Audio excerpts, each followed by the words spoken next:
All right, let's get into it. Today, we're going to pull back the curtain on these subtle, often totally invisible forces that shape our decisions, our actions, and yeah, even who we're attracted to. We're talking about the art and science of influence, this hidden game that connects the most unlikely people and situations you could imagine. So I know, it sounds like the setup to a really weird joke, right? But the answer to this question, it's the entire point of what we're talking about today. Each one of them, the magician, the star athlete, the person trying to make a connection on a first date, is a master of a hidden game. And it's a game that's not played with cards or a basketball, but in the minds of other people. Stick with me, and you'll see exactly how all these threads connect. So, let's start with the magician, or to be more precise, a psychological illusionist like Darren Brown. As this quote gets at, his performances aren't just about quick hands and trickery. Nope, they're built on a really deep understanding of psychology, of showmanship, and suggestion. The real trick, the real magic, isn't happening on the stage. It's happening inside your head.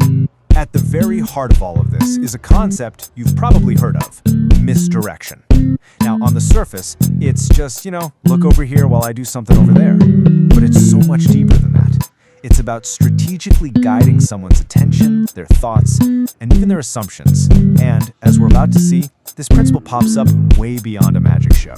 This right here, this is the illusionist's toolbox. It kind of demystifies the whole thing, doesn't it? Brown's magic is really just this powerful cocktail of psychological techniques. He uses suggestion to plant ideas in your head, called reading to make it seem like he knows things about you, and even something called perception without awareness, which is basically a subtle way to influence you without you even knowing it's happening.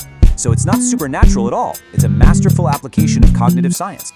Okay, so how in the world does this world of mental tricks and illusion connect to something like elite sports? Well, let's switch gears and head over to the basketball court, because the very same principles are at play, just in a much, much faster and more physical arena. And here is where it gets really cool. This slide just lays it all out. Think about it.